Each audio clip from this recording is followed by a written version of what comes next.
Dalam nama Bapa dan Putra dan Roh Kudus. Amin.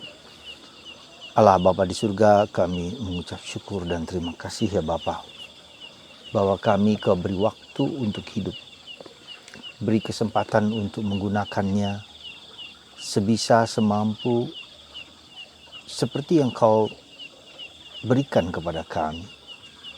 Rahmat, misi kehidupan yang Kau nyatakan kepada kami.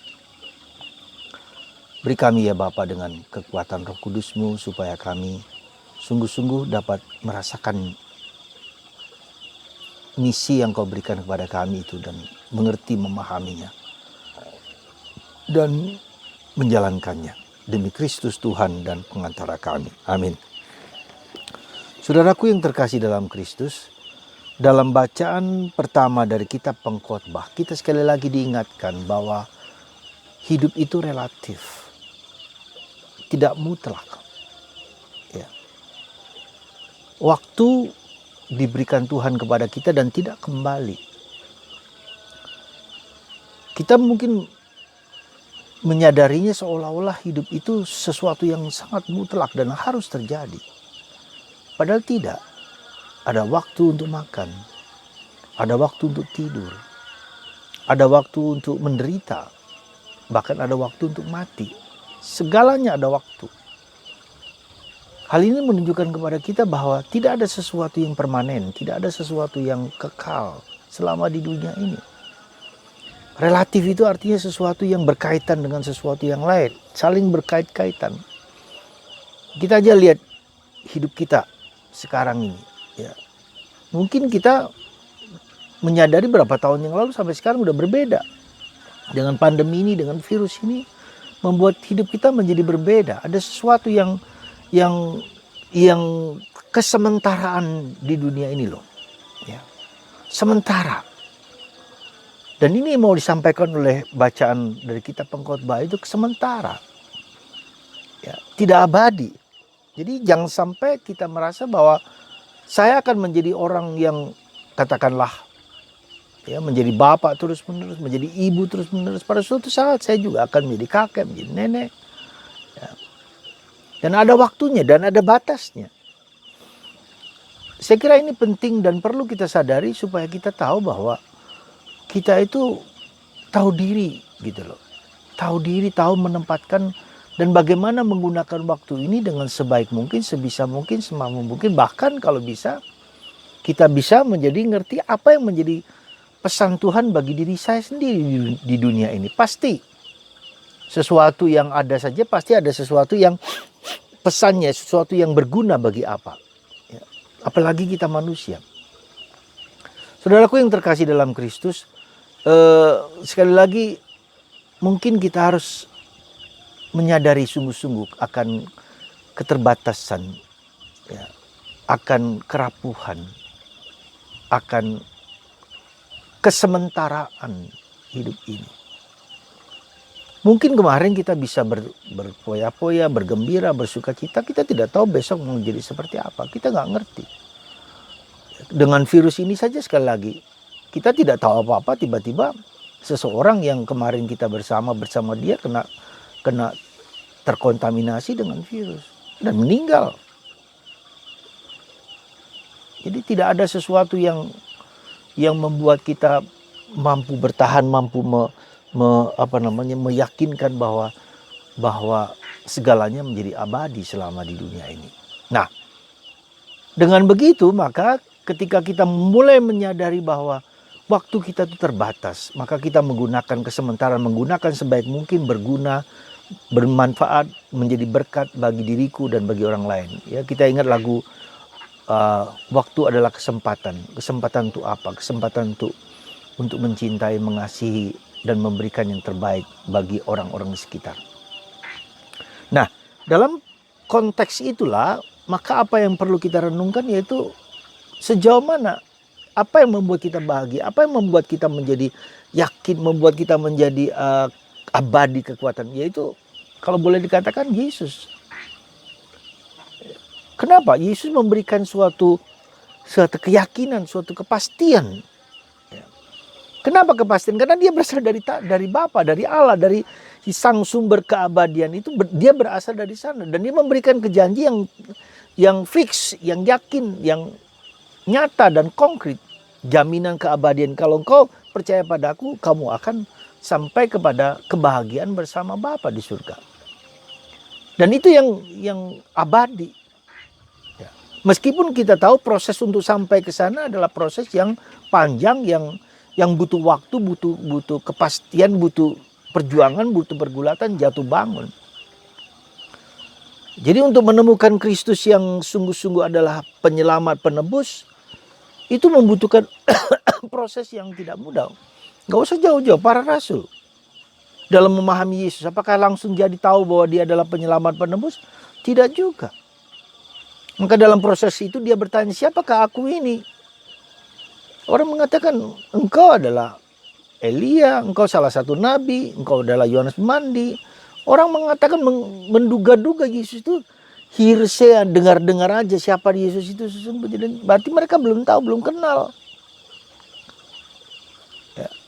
Dan para rasul juga belum kenal, belum tahu. Maka ketika Yesus bertanya, menurut kalian yang setiap hari bergaul bersama aku, siapa saya ini? Petrus mengatakan, engkau adalah Kristus, Tuhan. Ya. Apakah dengan ngomong seperti itu Petrus tahu juga bahwa sesungguhnya apa konsekuensi dari kata itu? Tidak juga. Di tempat lain Yesus mengatakan, yang mengatakan itu bukan kamu, tapi Bapa, Roh Allah yang dalam dirimu nyatakan kepada kamu. Dan dia tidak tahu, tidak mengerti konsekuensinya. Maka ketika Yesus mengatakan, aku akan mati, akan dibunuh, akan diperlakukan tidak adil, Petrus marah. Tidak boleh itu terjadi padamu. Tidak. Yesus mengatakan, kau iblis. Jadi pemahaman kita akan Yesus itu membutuhkan proses waktu. Membutuhkan waktu yang lama, lewat penderitaan, lewat salib, lewat kesulitan, lewat segala macam peristiwa dalam kehidupan kita. Lalu kita mulai mengenal, memasuki siapa Kristus itu bagiku. Kita tahu Yesus dalam gereja sebagai penyelamat, penebus. Itu di gereja, itu kata pastor, itu kata gereja. Tapi saya sendiri harus mengalami itu. Dan itu tidak bisa diwakilkan, misalnya seorang bapak, seorang suami, wakilkan saya, doakan saya, kamu aja yang berdoa, saya tidak berdoa. Nggak bisa. Tak mungkin, tidak bisa. Kamu sendiri yang berdoa secara pribadi. Ya, kita tidak boleh orang lain mendoakan saya, tolong doakan saya, tapi kita nggak berdoa, ya nggak ada gunanya. Kita juga mendengarkan khotbah, mendengarkan renungan segala macam, tapi ketika renungan itu tidak kita jalankan, tidak ada, mungkin hanya di kepala tahu, tapi tidak dilaksanakan juga. Lalu mendangkal gitu kan. Maka ketika kita mendengarkan, Yesus mengatakan ketika kamu mendengar, jalankan. Mulai dari diri sendiri. Kita mulai dengan apa yang sederhana yang bisa kita lakukan, kita dapat. Maka saya selalu bilang kepada Anda, berikan waktu Anda 15 menit setiap hari. Duduk, diam, hening, baca kitab suci. 15 menit, paksa diri sendiri. Lalu supaya saya menjalankannya sendiri. Mengalami sendiri. Saya tidak boleh mengekor. Ekor itu ada di bawah atau di bawah dan di belakang. Tapi saya harus menjadi kepala. Saya harus memulai dengan diri saya sendiri. Tidak bisa diwakilkan entah suami kepada istri, kepada anak-anak. Tidak bisa. Maka kalau misalnya kita tahu orang tuanya baik ya, di dalam gereja, aktif dalam gereja, tetapi anak-anaknya tidak aktif di gereja, tidak menjalankan apa yang dikatakan oleh orang tua, tidak jalankan orang tua aja, ini bisa hilang, bisa hancur. Ya, bisa gampang goncang-ganjing, karena yang beriman tuh bapak ibunya, anaknya tidak. Maka jangan heran kalau anak-anak menjadi mualaf, karena dia tidak menjalankan sendiri, nggak bisa. Jadi dengan kata lain apa? Faktor sosial itu memang penting, kita bersama, tetapi faktor individual juga harus penting. Pemahaman saya akan Yesus itu adalah pemahaman pribadi, personal. Ya. Maka Petrus pun dalam mengenal Yesus, para rasul juga coba lihat. Dari 12 rasul itu apakah semua mengerti Yesus? Tidak juga. Bahkan satunya tidak mengerti. Setiap hari melihat Yesus loh, mengalami Yesus loh. Tidak otomatis iman kita tumbuh kalau kita tidak menjalankan sendiri. Jadi kalau misalnya Anda mendengar apa yang saya sampaikan dan Anda tidak menjalankan, baca kitab suci, duduk, diam, hilang. Hilang. Anda bilang aja, oh khotbah pastor A, pastor B, pastor C, bagus. 2-3 menit, seminggu habis. Tidak menjalankan. Tidak berubah. Baca kitab suci. Nah, jadi proses perjuangan, struggle for God, for love, and for faith, for hope, itu adalah Anda dan saya sendiri jalankan. Nah disitulah saya yakin, saya percaya bahwa COVID ini membawa kita suatu perjumpaan face to face dengan Kristus, dengan kenyataan yang saya yang harus mulai. Maka saya bilang paksa sedikit. Duduk diam, sakit, berat, pusing kepala, melantur kemana-mana, tidak apa-apa. Yang penting Anda sudah memberikan waktu 15 menit minimal kepada Tuhan, dan Tuhan akan membuat Anda bergulat, itu pergulatan. Maka kalau kita perhatikan dalam perjanjian lama misalnya, Yakub bergulat dengan malaikat, sepanjang malam dia bergulat. Sampai pagi hari ketika mau selesai, lepaskan aku. Yakub bilang, enggak, sebelum kau menyatakan siapa dirimu. Lalu ketika dinyatakan, sekarang namamu bukan lagi Yakub tapi Israel. Terjadi perubahan. Yesus juga begitu. Pergi larut malam, berdoa di padang gurun, di gunung-gunung untuk bergaul dengan Allah. Yesus saja sudah meluangkan waktu, maka dia berdoa sendirian. Dikatakan dalam Injil Lukas hari ini, berdoa sendirian. Yesus berdoa. Jadi Anda juga, jadi faktor personal individual itu harus kita jalankan. Nggak bisa nggak boleh diwakilkan. Ya, nggak boleh, nggak bisa. Jadi ketika Anda tidak menjalankan dan anak-anak Anda tidak menjalankan, ya sudah hilang. Ya, jadi ajak mereka juga untuk berjuang, bergulat bahwa iman itu bukanlah sesuatu yang mudah, yang gampang. Harus butuh perjuangan, harus jatuh bangun.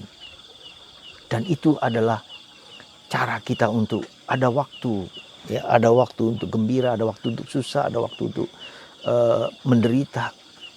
Dan itu menunjukkan kepada kita ada sesuatu yang jauh lebih dalam, keabadian, yaitu Yesus. Kenapa Yesus menjadi keabadian? Karena dia berasal dari Allah, dari atas. Dan dia yang menunjukkan kita keabadian, kekekalan itu.